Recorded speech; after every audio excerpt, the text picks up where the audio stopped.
I've just received a package from Amazon. I'll show you what I've got. It's a silicone pastry mat. It's BPA free and it's made from a liquid material. It's wrinkle resistant. It's non-stick. I wanted to get this because I don't like rolling on my worktop. Let's have a look. It's also dishwasher safe, easy to clean. I've ordered the large one. They come in 2 sizes. So you can have 50 times 70 centimeters, or you can go for a smaller one, which is 40 by 50 centimeters. Let me see. So like the packaging's good.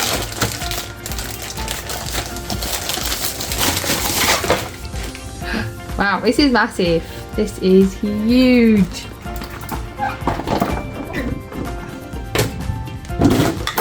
Whoa, look at that. That is definitely not rolling anywhere. It's actually pretty big. It has a high rim on the edge, so when you're rolling, flour shouldn't come over and stay in place. It also has some measurements at the bottom as well. It's got some centimeters and it has your inches. And what I love about this material, you can't, once it's on your worktop, it's not going to move anywhere.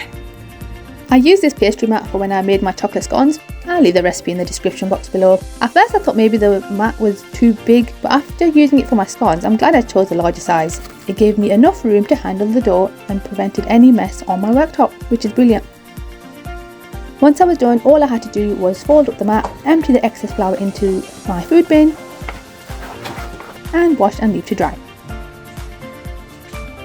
And then it's really easy to store, so once you've washed it and cleaned it, you can just roll it up. All rolled up, and it actually folds up really small and it won't crease. This is a crease free material, so you can roll it up and then you can just easily store this away, and then whenever you're baking, out it bounces. It's open. If you would like a mat like this one, I will leave the link below. Thanks for watching, bye!